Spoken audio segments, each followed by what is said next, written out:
종로에 사는 70세 백형기 씨는 휴대전화 대리점으로 향하고 있습니다. 백 씨는 휴대폰을 살 때마다 2에서 3년 쓰면 고장이 나버려 바꾸게 될 수밖에 없었습니다. 배터리도 빨리 떨어지고 뭐가 자꾸 안 눌려. 그게 핸드폰 만들 때 일부러 2년 지나면 고장나게 만드는 거라니까요. 백 씨는 아들에게 자기가 휴대폰을 너무 자주 바꾸는 거 아니냐고 물었고, 아들은 휴대폰을 자주 바꾸게 하려고 핸드폰 만드는 업체들이 의도적으로 그렇게 만든 것일 수 있다고 말했습니다. 백 씨는 이런 사실이 별로 마음에 들지 않았습니다. 아, 그리고 대리점 가실 때 신분증이랑 원래 쓰던 핸드폰도 가지고 가세요. 원래 쓰던 핸드폰은 왜? 그거 주면 좀 더 저렴하게 살 수 있을 거예요. 백 씨는 내심 아들이 같이 가주기를 바랬지만 아들이 바빴던 탓에 혼자서 대리점으로 향했습니다. 핸드폰 바꾸러 오셨어요? 대리점 직원은 웃으며 백 씨를 반겼습니다. 백 씨는 직원이 안내한 자리에 앉아 있었습니다. 기존 핸드폰에 있던 데이터를 새 핸드폰으로 옮겨드릴게요. 기존 핸드폰을 주시겠어요? 이거 주면 좀 싸게 살 수 있나요? 직원은 그렇다고 말을 했고 백 씨는 별 의심 없이 기존에 쓰던 핸드폰을 건넸습니다. 그렇게 백 씨는 원래 쓰던 핸드폰을 직원한테 주고 새 핸드폰에 다시 적응하고 있었습니다. 하지만 백 씨는 이후 다시 한번 해당 대리점에 찾아갔습니다. 이유는 자신도 모르는 사이에 총 1,000만 원 가량의 돈이 빠져나갔기 때문이었습니다. 하지만 백 씨의 핸드폰을 바꿔줬던 대리점 직원은 이미 그만둔 상태였고 다른 직원들은 대책 하나 말해주지 않고 사과 한마디조차 없었습니다. 결국 백 씨는 경찰에 신고했습니다. 백 씨는 해당 통신사에도 연락했지만 연락이 잘 되지 않았고 자기들은 책임이 없다는 입장만 말할 뿐이었습니다. 나중에 밝혀진 사실로는 대리점 직원이 백 씨가 이전에 쓰던 핸드폰에 은행 어플리케이션으로 9차례에 걸쳐 총 1,000만 원가량의 돈을 써버린 것이었습니다. 범인은 붙잡혔지만 돈은 다 써버렸다며 배째라는 식으로 나왔고 결국 백 씨는 노후의 피 같은 돈 1,000만 원을 잃었습니다. 이렇게 백 씨처럼 기존 핸드폰을 휴대전화 대리점 직원에게 건넸다가 피해를 보는 사람들이 있습니다.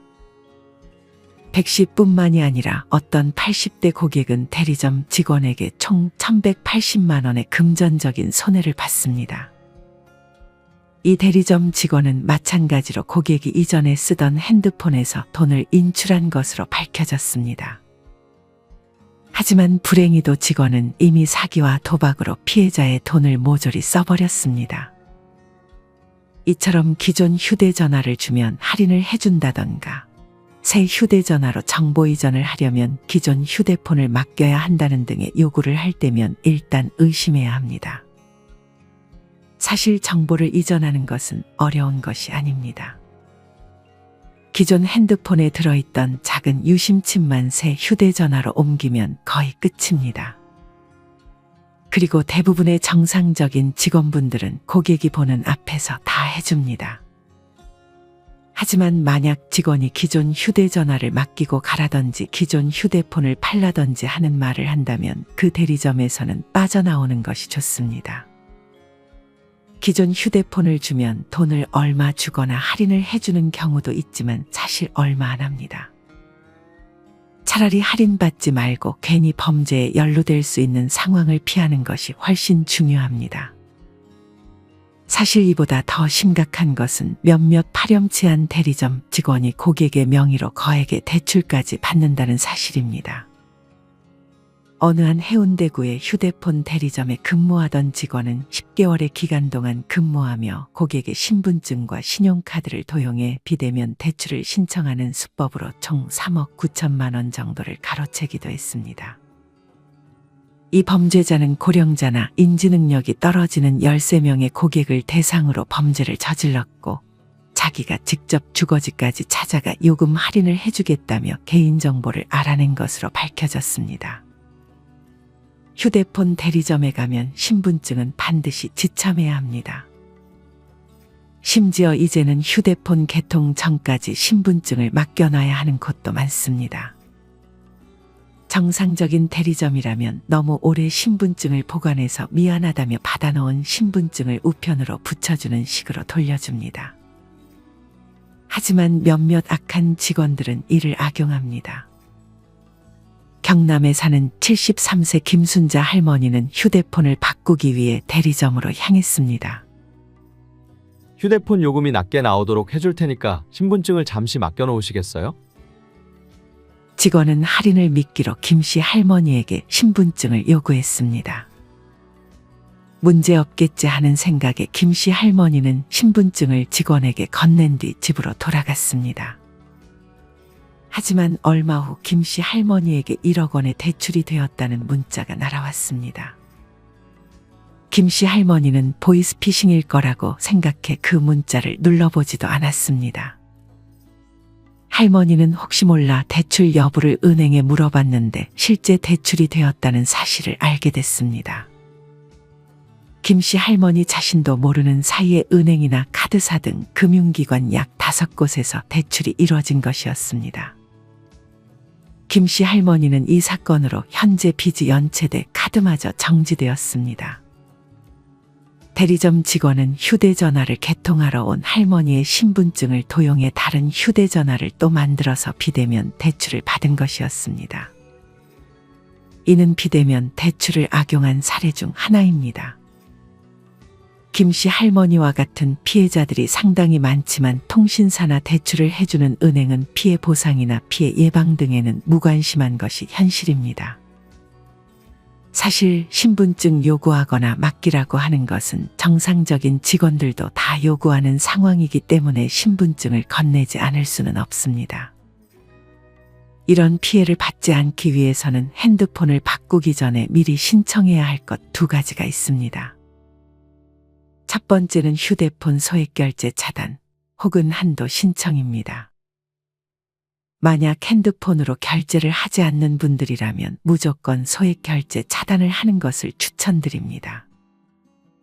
그리고 핸드폰으로 조금이라도 결제를 하는 분들이라면 몇십만 원 정도의 한도를 설정해 놓는 것이 안전합니다. 한도를 설정하지 않으면 몇백만 원, 몇천만 원의 피해를 볼 수도 있기 때문입니다. 휴대폰 소액결제 차단이나 한도 신청은 통신사의 고객센터나 홈페이지, 앱을 통해서 할 수 있는데 홈페이지나 앱은 꽤나 복잡합니다. 제일 편한 방법은 통신사의 고객센터 상담원에게 그냥 물어보는 것입니다. 그럼 상담원분들이 알아서 다 처리해 줄 것입니다. 만약 내가 KT를 쓴다면 네이버나 구글에 KT 고객센터 전화번호라고 검색 후 전화를 하면 됩니다. 영상 초반에 1,000만 원과 1,180만 원의 피해를 본 분들 모두 소액결제로 피해를 본 분들입니다. 만약 소액결제를 차단했거나 한도 설정을 했다면 피해가 최소화됐을 것입니다. 이외에 미리 신청해야 할 2번째는 여신거래 안심차단 서비스입니다. 여신거래 안심차단 서비스는 이용자가 본인도 모르는 사이 실행된 대출 등으로 인한 금전 피해를 입지 않도록 신용대출, 카드론, 신용카드 발급, 보험계약 대출 등 개인의 신규 여신거래를 사전에 차단할 수 있는 서비스입니다. 즉 내가 아닌 다른 사람이 내 명의로 대출을 받을 수 없게 막아놓는 것입니다. 김씨 할머니도 만약 이 서비스를 신청했다면 피해를 보지 않았을 것입니다. 하지만 문제는 이런 서비스가 있는지 많은 사람들이 알지 못한다는 것입니다. 특히나 고령자 분들이라면 거의 95% 이상은 이런 서비스가 있다는 사실조차 알지 못할 것입니다. 실제로 어떤 한 분이 여신거래 안심 차단 서비스를 신청하고 나서 은행 직원에게 이 서비스를 가입하러 오는 사람들이 많냐는 질문을 했습니다. 이 질문에 은행 직원은 고객님이 처음이라고 답했습니다. 이 서비스는 작년 8월, 9월쯤에 시행되어 얼마 되지는 않았지만 그래도 벌써 반년 가까이 시행 중인 서비스입니다. 안심차단 서비스를 신청하려면 거래 중인 금융회사 지점을 방문하면 됩니다. 여기서 말하는 금융회사 지점이란 은행, 저축은행, 상호금융권, 우체국을 말합니다. 거래 중인 은행을 모두 방문하지 않고 한 군데만 방문하면 은행, 보험, 증권, 카드사 등 모든 금융회사에서 여신거래 안심차단 서비스가 적용됩니다. 이 서비스를 신청하려면 지점 문을 열고 번호표를 뽑고 가입 완료까지 단 7분도 걸리지 않습니다. 고객이 많을 때 1시간 정도 기다린다고 해도 1시간 7분만 투자하면 보이스피싱이나 명의도용 등으로 나도 모르는 대출이 실행될 가능성은 0%가 됩니다. 한 번만 신청해 놓으면 대리점 직원들뿐만 아니라 노후에 나에게 다가오는 범죄자들이 내 명의로 대출을 하려는 시도를 원천 차단할 수 있습니다. 귀찮음을 딱 한 번만 감수하고 휴대폰 소액결제 차단 혹은 한도 신청, 여신거래 안심차단 서비스는 꼭 신청해 보셨으면 좋겠습니다. 그리고 이왕이면 고령자의 경우 자식과 함께 대리점을 방문하는 것이 좋습니다. 어느 한 80세 할아버지는 기초노령연금 외에 다른 수입도 없이 어렵게 살고 있었습니다. 하지만 할아버지는 휴대폰 대리점에서 90만 원 상당의 휴대폰을 강매당했습니다. 할아버지가 바꾼 휴대폰은 심지어 최신 휴대폰도 아닌 출시된 지 오래된 휴대폰이었습니다. 할아버지는 계약서를 매장에 두고 온 상태인데다가 쓰던 핸드폰도 달라 해서 반납을 한 상태였습니다. 할아버지가 48개월 동안 매월 내야 할 돈은 무려 8만 원 가량이었습니다. 심지어 한 달에 100메가의 데이터도 쓰지 않는 할아버지였습니다. 말 그대로 직원이 덤탱이를 씌운 것이었습니다. 이런 안타까운 사연을 누군가 인터넷에 올렸고 어느 한 선량한 청년이 할아버지와 함께 해당 대리점을 방문했습니다. 청년은 당장 이 모든 사실을 따져 요금제도 낮추고 할아버지가 줬던 기존 휴대폰도 돌려받았습니다. 이런 피해를 보지 않으려면 젊은 사람과 함께 동행해 휴대폰 대리점을 방문하는 것이 좋습니다.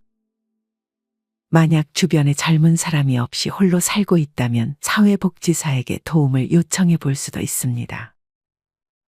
고령자나 사회적 약자를 상대로 이런 짓을 벌이는 악한 직원들을 생각하면 강한 처벌이 하루빨리 이루어져야 하지 않을까 하는 생각이 듭니다.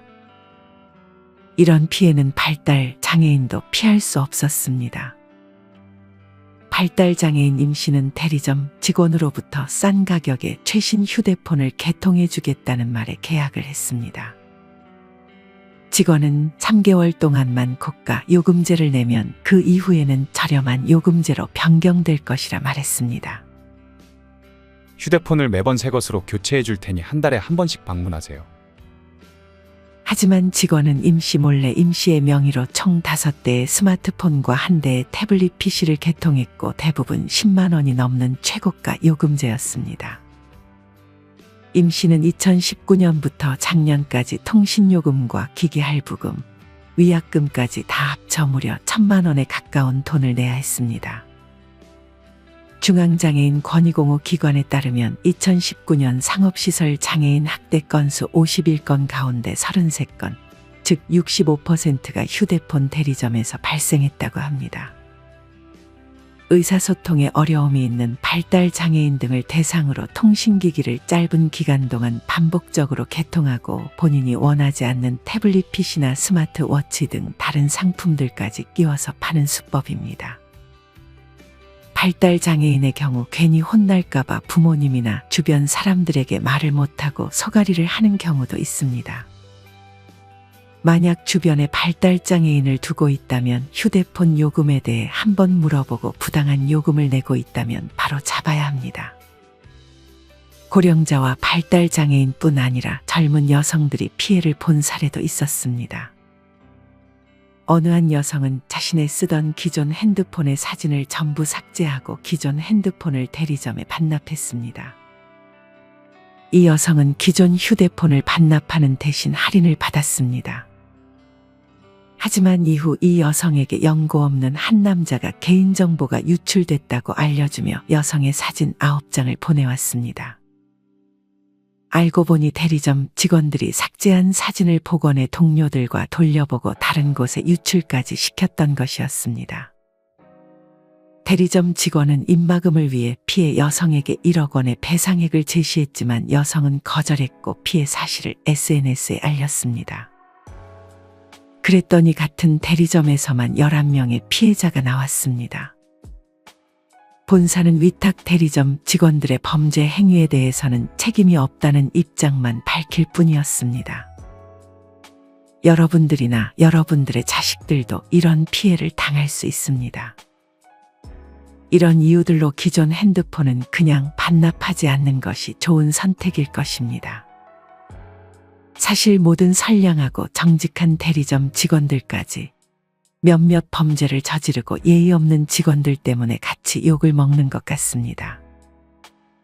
핸드폰뿐 아니라 은행, 공공기관까지 범죄에 연루된 뉴스들이 종종 보여 고객들이 이제는 이런 곳들마저 마음 편히 가지도 못하게 되는 것 같습니다.